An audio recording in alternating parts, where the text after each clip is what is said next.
오늘의 정치원 시작합니다. 김상일 정치평론가, 김영준 배재대 석좌교수 두 분과 함께하겠습니다. 어서 오십시오. 안녕하십니까. 네, 먼저 오늘 나온 갤럽 여론조사부터 살펴보겠습니다. 네, 이재명 대통령의 지지율이 51%로 3주 연속 소폭 하락 추세인데요. 부정평가 요인을 보면 부동산 정책 영향이 가장 큰 걸 볼 수가 있습니다. 네, 대통령 지지율이 이렇게 떨어졌는데 여당인 민주당 지지율은 4%포인트 상승한 44%, 국민의힘이 3%포인트 하락한 23%로 격차가 더 벌어졌습니다. 지방선거 이후 반짝 올랐던 지지율을 대부분 반납한 국민의힘, 어제는 상임위원회 배분에 대한 불만으로 의원들이 원내 지도부에 항의하며 고성과 욕설, 몸싸움이 벌어지기도 했는데요. 권영진 의원이 행안위 야당 간사에, 강민국 의원이 재경위에 배치된 게 도화선이 됐는데 당사자인 권영진 의원은 이유 여하를 막론하고 자신의 부족함이었다고 잘못이었다며 사과를 했습니다. 네, 상임위원회는 일반 회사로 말하면 부서 배치일 텐데 이 과정에서 행안위로 배정된 권영진 의원이 항의하는 과정에서 멱살 잡는 소동이 있었다고 하더라고요. 권영진 의원 오늘 사과하긴 했는데 어떤 사연이라고 보십니까? 본인의 이해관계가 있으니까 본인이 가고 싶은 상임위가 있었을 것이고 그 이해관계에 적합하지 않은 상임위에 배정됐기 때문에 불만이 있었던 것 같은데요. 그렇다고 하더라도 이 법을 만드는 국회의원이 제도나 법에 의해서 문제를 해결하려고 하지 않고 사적 부재를 통해서 자신의 문제를 해결하려고 했다는 것은 굉장히 모범적이지 않은 선례고 국민들이나 아이들이 볼 때 굉장히 교육적이지 못하다 이런 생각이 듭니다. 네, 일반인들이 보기에는 대체 상임위원회가 뭐길래 이렇게 멱살까지 잡고 싸우나 싶은데 이게 혹시 구친윤계와 소신파와의 갈등이다 이렇게도 볼 수 있을까요? 정치적인 해석이야 그럴 수도 있겠지만요. 실제로 보면은 본인 스스로가 깊이 반성하고 그리고 사과드린다는 얘기를 하잖아요. 보통 이제 의회 민주주의가 잘 발달된 나라에는 성문법이 아니라 이게 불문율이라는 게 있어요. 오랫동안 내려온 관례, 규범. 그중에서도 굉장히 중요하게 여기는 것은 의원 상호 간의 존중과 예의입니다. 그리고 커머티라고 얘기를 하거든요.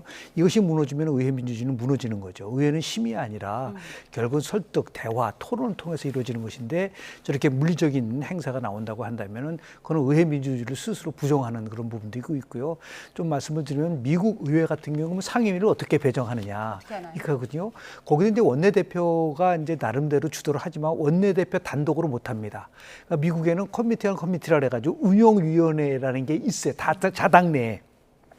그 운영위원회에서 일단 신청을 받아가지고 심사를 하게 되고요. 그리고 나서 의원들에게 통보를 한 다음에 의원들이 불만이 있을 경우에 다시 재심 요구를 할 수 있습니다. 이건 나랑 다만 이제 전략적 차원에서 전문성 차원에서 지역 안배 차원에서 그렇게 상임위 배분을 하지만은 그러한 과정들이 잘 체계화돼 있기 때문에 이 상임위 배정을 둘러싸고 이게 꼭 이번만이 아니라 그동안 역대 국회에서 여러 번 있었거든요. 그런 의미에서 우리도 이제는 국회 상임위 배정과 관련돼서 각 정당들도 이거를 어느 정도는 체계화하는 그러한 작업도 같이 병행이 돼야 되지 않을까 생각을 합니다. 예, 지금 국민의힘 지지율도 보여드렸지만 지지율도 떨어지고 사실 보수 잠룡이었던 오세훈 시장의 1심 판결 이후에 국민의힘이 좀 뒤숭숭한 분위기긴 한데 어제 장동혁 대표가 이런 퍼포먼스를 보였습니다. 화면이 준비되면 함께 볼 텐데요. 물론 이 선관위 투표율 조작 문제로 인해서 선관위에 대한 비판이 더 커지긴 하지만 이 선관위 특검을 요구하는 어떤 집회 장소에 얼음판에 오래 버티기를 하는 행사를 열었더라고요. 이게 지금 장동혁 대표가 어떤 생각을 하고 있는 것인가, 오히려 오세훈 시장 판결 이후에 자신의 입지가 더 커질 수 있다 이런 기대를 하는 것인가, 이런 분석들도 있습니다. 바로 이 화면인데요. 저게 참정권 시위와 어떤 관련이 있을 것인가, 이런 좀 비판도 있더라고요. 그러니까 이제 써 있는 게 이제 국민 고통 이런 걸 함께 한다 이런 차원인 것 같아요. 그리고 그 고통을 누가 오래 버티나 이런 걸로 한 것 같은데 나름대로의 이벤트 이가 되겠죠. 그렇지만 장동혁 대표는 그렇게 이벤트 같은 걸 지금 하고 그럴 저기가 아니에요. 그럴수록 희화가 되는 겁니다. 야당 제1야당의 대표예요. 제1야당의 대표가 국민과 호흡하면서 중대한 문제를 풀어가는 그 견인차 역할을 해줘야 되는데 무슨 그 열차 칸 안에서 뭐 놀이하는 듯한 그런 모습을 보인다면 그 무슨 행락객처럼 보인다면 그 야당은 미래가 어떻게 될 것인가라는 아마 참담한 생각이 들 거라는 생각이 들고요. 일단은 저렇게 하는 것들을 의원들도 잘 모를 겁니다. 그러니까 의원들한테는 완전히 배제된 것 같아요. 이제 혼자만의 세상에서 혼자 놀기를 하고 있는 것 같은데, 저럴 거면은 그냥 사퇴를 하는 것이 본인의 정치적인 미래를 위해서 나은 거 아닌가. 저러다가 저럴 수 있는 동력이 끊기잖아요. 아마 아무도 쳐다보지도 않을 거예요. 우리가 심지어 이런 얘기가 있습니다. 공무원은 그만두면 사람들이 쳐다봐 주는데 의원은 그만두면 지나가는 뭐 이렇게 댕댕이도 쳐다보지 않는다. 이런 얘기가 있어요. 그러니까 그런 처지가 되지 않을까 싶기 때문에 좀 잘 좀 저 개인적으로 좀 친했던 분이거든요. 예. 좀 잘 좀 생각해 줬으면 좋겠다 이런 생각이 듭니다. 네, 근데 선관위 문제가 불거질수록 장동혁 대표가 그동안 장외 집회 많이 나갔었는데 거봐 내가 맞았지? 좀 이런 입장으로 입지를 좀 넓히는 거 아닌가 이런 분석도 나옵니다. 그런 가운데 장동혁 당권파인 한 대변인은 절 오세훈, 절오 선언을 해야 한다 뭐 이런 말까지 해서요. 지금 국민의힘 내부 분위기는 어떤 것 같습니까? 실제로 오늘 한국갤럽 조사 조금 전에 얘기를 했지만은 차이가 점점 더 벌어졌잖아요. 지방선거 직후에 민주당과 국민의힘 지지 격차가 12%포인트까지 좁혀졌어요. 예. 그런데 오늘 나온 한국갤럽 조사 결과를 보면 그게 21%포인트까지 넓혀졌거든요. 예, 거의 더블 스코어죠. 네, 더블 스코어가 됐잖아요. 저게 41, 29니까 12% 6월 2주 때. 네. 근데 저렇게 또 벌어진 이유는 뭐냐면 당 지도부와 관련돼서 국민들이 생각하는 이제 지지 강도가 더 축소된다든지 아니면 뭐 중도층이 이탈했다든지 그런 게 나타날 수 있거든요. 지금 오세훈 시장 1심 판결 때문에 장동혁 대표의 입지가 더 강화되지 않냐 그런 나름대로 언론적 보도가 있는데요. 그건 그렇지 않은 게요. 경쟁자의 약화와 그리고 자신의 리더십 강화는 별개의 문제입니다. 다시 얘기해서 그 피터 메어라고는 아일랜드 그 정치학자가 얘기를 했는데 결국은 지도자의 권위는 경쟁자의 실패가 아니라 정당 정체를 통합할 수 있는 능력에서 나온다. 그러니까 장동혁 대표가 향후에 뭐 대권이라든지 아니면 더 큰 정치를 하기 위해서는 세 가지를 중점적으로 해야 되거든요. 가장 큰 거는 지금 전체적으로 봤을 때 당내 통합을 이끌 수 있는 대안을 제시해야 된다. 두 번째는 수도권과 중도층까지 확산할 수 있는 지지를 위한 나름대로의 자신의 구상을 밝혀야 되고 마지막 세 번째가 제일 중요하죠. 보수 재건을 위한 행동이 아니라 비전을 제시를 해야 되는 이 세 가지 여건을 잘 충족을 해야지만은 리더십이 강화될 수 있는 부분이 있는데 이 퍼포먼스 가지고서 지도력이 강화되는 거는 아니거든요. 그런 의미에서 보면 오세훈 시장의 1심 판결과 더 나가서 그것을 비판하는 국민의힘의 장동혁 지도체제가 한 곳을 향하고 있잖아요.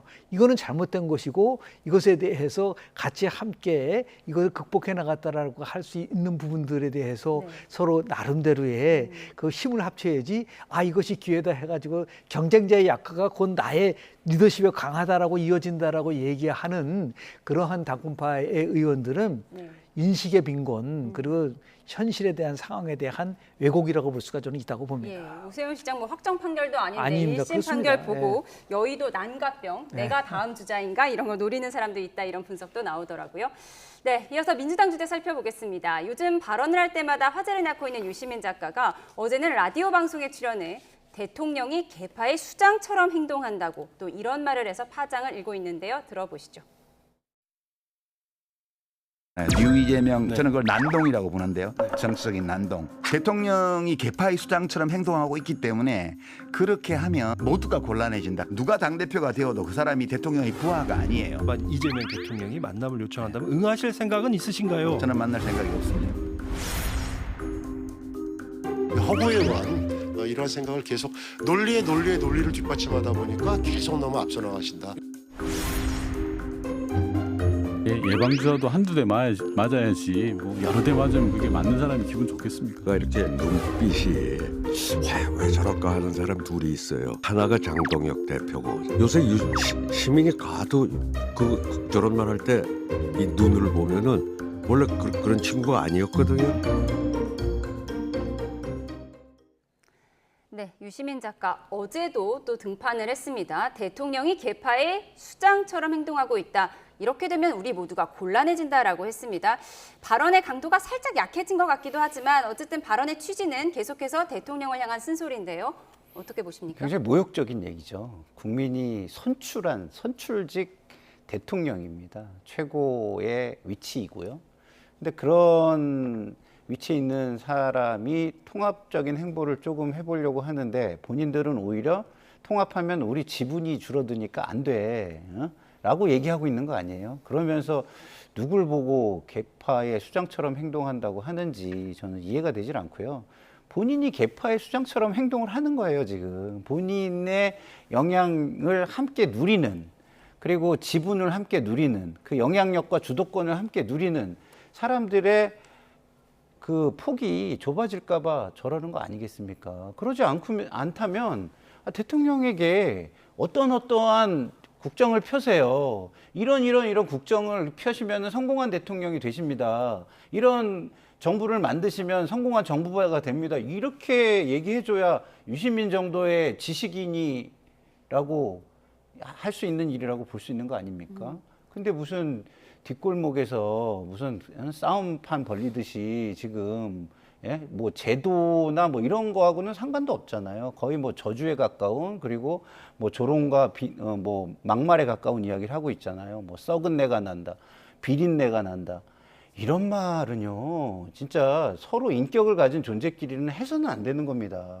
그런 얘기를 한번 듣잖아요. 평생 안 볼 수도 있어요. 정말 자존심이 좀 있는 사람들은.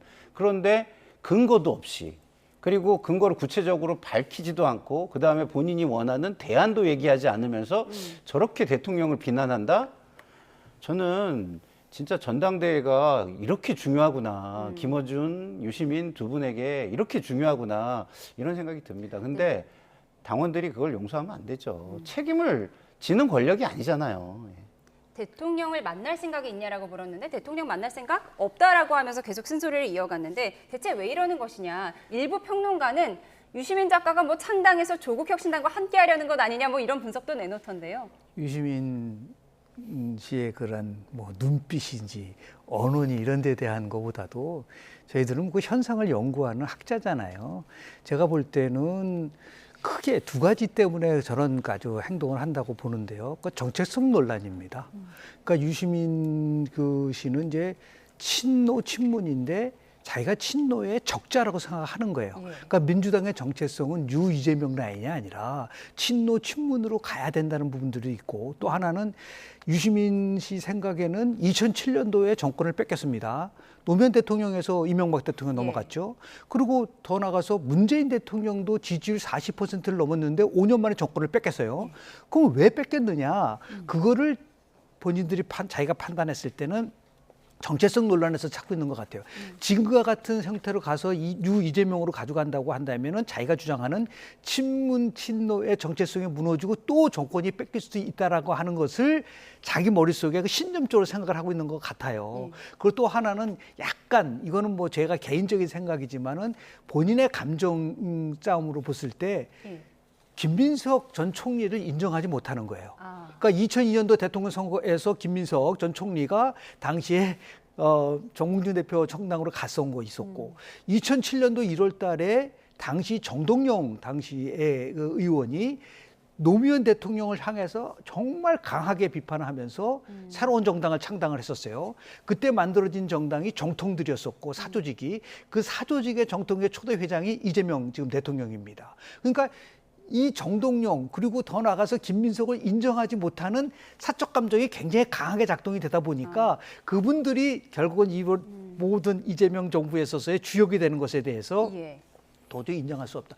왜 만나지 않느냐라고 얘기를 하냐면, 자기는 이재명 대통령에 관련돼서 개인적으로는 대통령으로 인정하고 싶지 않다는 것을 얘기하는 부분이기 때문에 이거는 상당히 중요한 나름대로 충돌의 여지가 있는 것이고 결국은 정체성 문제, 차기 총선에 대한 공정권의 문제, 마지막으로 차기 대선이라고 하는 이 세 가지 부분이 엮여서 나오는 현상이라고 보는데 그럼에도 불구하고 정체성 논란이라는 부분을 가지고서 지속적으로 공격할 수 있는 가능성이 큰데 다만 옛날에 우리 그 유시민 작가에 대해서 평가를 할 때 옳은 말을 참 싸가지 없게 한다고 한번 평가를 받아본 적이 있었어요. 그러니까 언어의 정화라든지 같은 말이라고 하더라도 지금 뭐 평론가도 얘기도 하셨지만은 뭐 썩은 내가 진동한다든지 포함해가지고 이런 말보다도 정말 그 적절한 언어를 통해서 자기 의견을 피력할 수 있는 그 성숙한 나름대로 그 태도, 자세도 필요할 거라고 저는 봅니다. 네. 근데 지금 뭐 학자적 관점에서 분석을 해주셨으니까 그럼 제가 한번 해볼게요.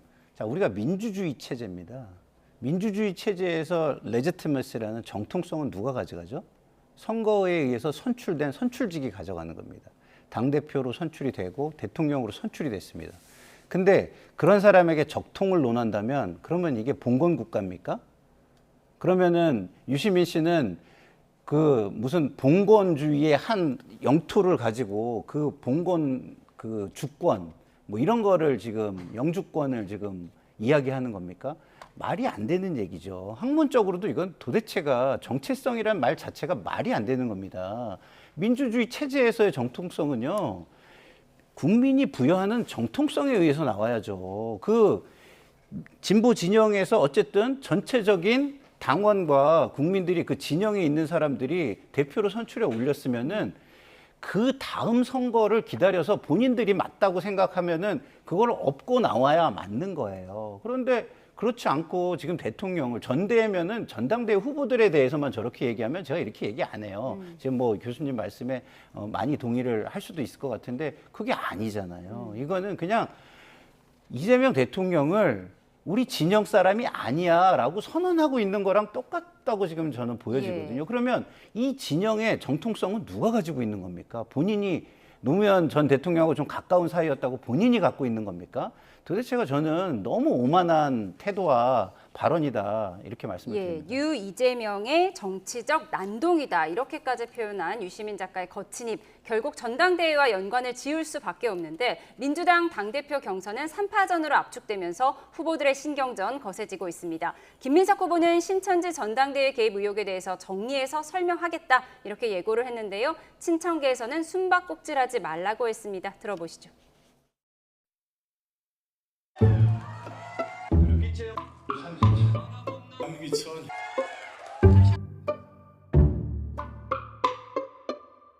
김민석 후보 직접 근거를 제시하십시오.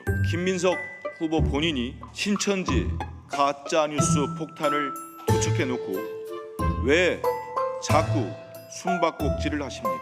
특정한 시기가 되면 빨간 리본을 달아라 또는 파란 리본을 달아라 하며 지침을 민주당을 파란당, 파란 리본으로 표현하며 말로 혹세 무민하지 말고 증거를 제시하십시오.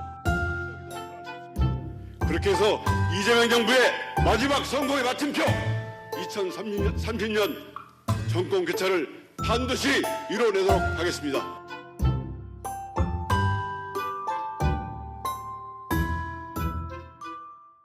조금 전 보신 이성윤 후보가 정권 교체를 이루겠다. 이건 말 실수겠죠? 실제로 보면 참 이 전당대회에서 벌어지는 과정을 보면요. 측은하다는 생각이 좀 들어요.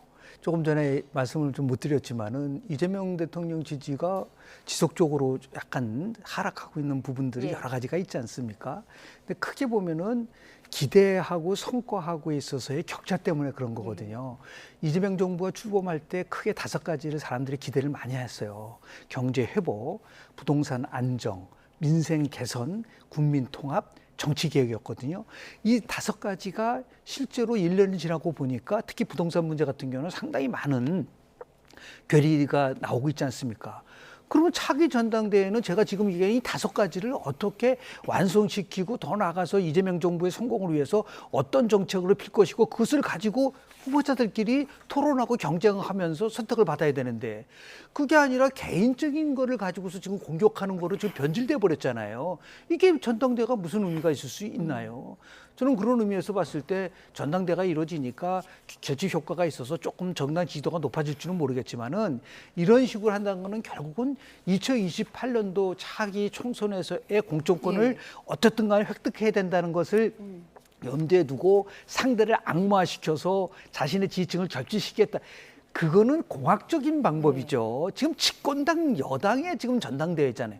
좀 품격 있는 전당대회는 아니더라도 최소한도 상식선에서 이루어져야 되는데 뭐 예를 들어서 반명을 없애야 되고 더 나가서 신천지 얘기 나오고 뭐 이런 부분들만 가지고서만 나오다 보면 일반 국민들이 봤을 때는 아유.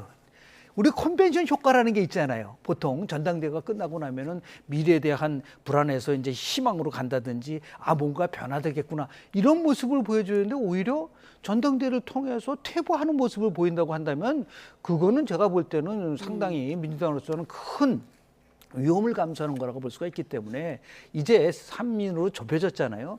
이게 또 격화될 가능성이 굉장히 크다고 보는데 그거는 제가 볼 때는 전혀 국민들이 원하는 게 아니다라는 말씀을 좀 드리고 싶습니다. 최고위원 후보들 가운데서는 친정청래계 후보들이 3명나 생존을 했습니다. 그러면서 기자회견을 했는데 김민석 후보에게 이 신천지 개입 의혹 증거를 제시해라, 숨바꼭질하지 말아라 이렇게 오늘 기자회견도 열었거든요. 네. 이 신천지 개입 의혹 어느 정도 실체가 있다고 보세요?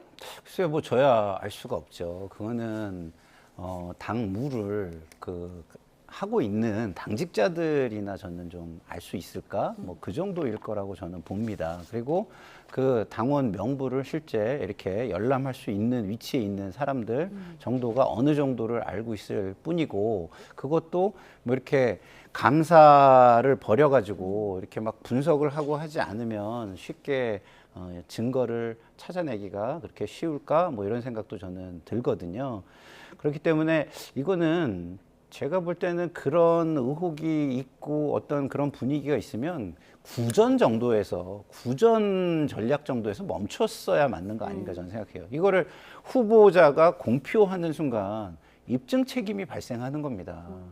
그렇기 때문에 아니 처음에는 대통령의 어떤 포용적인 거 국정 운영에 관한 거 이런 걸로 조금 품격 있고 좀 포용력 있고 배려심 있는 듯한 후보의 모습을 보였는데 왜 갑자기 네거티브전에 뛰어들어 가지고 이렇게 하는가 저는 개인적으로 이해가 되지 않고요. 조금 전략적으로도 저는 좀 패착에 가까운 전략이다 이런 생각이 듭니다.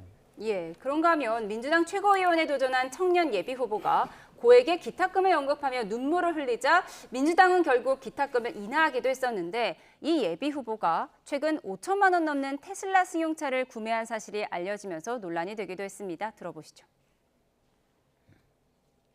제가 12살 때, 13살 때 이제 가족이 파산을 했고 그때 빨간 딱지가 집에 붙었는데 그래서 저는 대출을 받을 수가 없는 상황입니다. 친족을 통해서 정치 자금을 받으면 되는데요.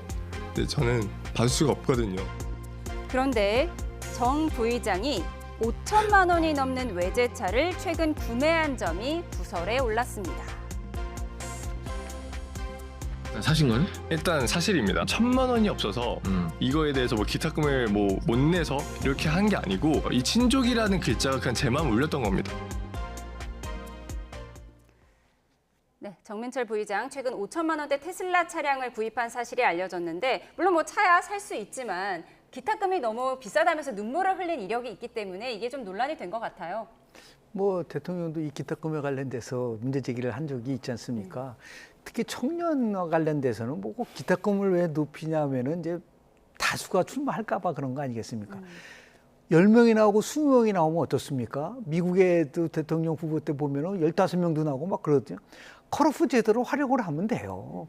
뭐 예를 들어서 다른 거는 몰라도 청년 우리 최고위원을 뽑을 때는 컷오프 제도를 통해 기탁금은 상당히 낮게 하고 그리고 이제 컷오프 제도를 활성을 시키면 얼마든지 이 문제를 해결할 수 있는 부분들이 있기 때문에 그거 없이 그냥 일률적으로 기탁금 제도를 딱 획일화시키고 높이 한다고 했을 때는 이제 참여의 기회를 어느 정도 막을 수 있는 제어 장치가 있을 수 있기 때문에. 근데 이거는 이제 그 스웨덴 같은 경우에는 이제 청년위원회를 별도로 뽑거든요. 근데 우리랑 차이가 뭐냐면 그 스웨덴은 여성위원회, 청년위원회가 별도로 되는데 무제한적으로 평소에도 선거운동을 할 수 있어요. 그러니까 우리는 꼭 무슨 전당대회 또 예비 후보 그 기간을 두고 하려고 하니까 문제가 되는데 본인이 평소에 열심히 선거운동도 하고 나서 어떠한 대회가 있을 때 참여를 하게 되면 그 인지도 올라가고 뭐 꼭 기탁금에 의존하지 않는다 하더라도 할 수 있는 부분들도 있어서 우리도 이제 그러한 여러분들 좀 선진 그 참여 제도를 활성화시킬 수 있는 방안에 대해서 이거는 여야가 모두 공감대가 이루어질 수 있는 부분들이기 때문에 정치개혁 차원에서 조금 접근할 필요가 있지 않을까라는 생각을 좀 합니다. 예, 이 정 부의장은 내가 돈 없어서 운 건 아니고 친정 얘기에 서러워서 울었다 이렇게 해명을 했더라고요. 해명이 먹히려면 사람들의 인식을 파고들 수 있어야 되는데 사람들은 이렇게 다 이미 그 봤고 들었고 그리고 그거에 되게 굉장히 감정적으로 공감을 했잖아요. 그 공감에 배신을 당한 느낌이 들지 않겠어요? 그걸 쉽게 저런 말로 설명으로 그 감정을 씻어낼 수 있을까? 저는 쉽지 않다고 보고요. 만약에 저 정도가 있었다면 진짜 그 오히려 이런 오해를 만든 거에 대해서 정말 사죄드린다. 이것이 청년 정치의 하나의 불신으로 작용하지 않았으면 좋겠다. 그런 것을 막기 위해서 내가 그거에 상응하는 책임을 지기 위해서 정치권에는 내가 다신 오지 않겠다라든가 그거에 상응하는 이야기를 해줘야 아마 이거 씻어낼 수가 있는 정도의 수준이라고 저는 보는데 이것이 뭐 국민들이나 거기에 동조했던 마음이 동했던 사람들의 어떤 문제로 생각하고 해명을 통해서 뭘 해소할 수 있다 이렇게 생각하는 거는 저는 아니라고 생각합니다. 예, 기탁금에 눈물 흘렸던 정민철 최고위원 후보는 어제 예비 경선에서 탈락했다는 점도 정리해드리겠습니다. 지금까지 김상일 정치평론가 김영준 배재대 석좌 교수와 함께했습니다. 고맙습니다. 네.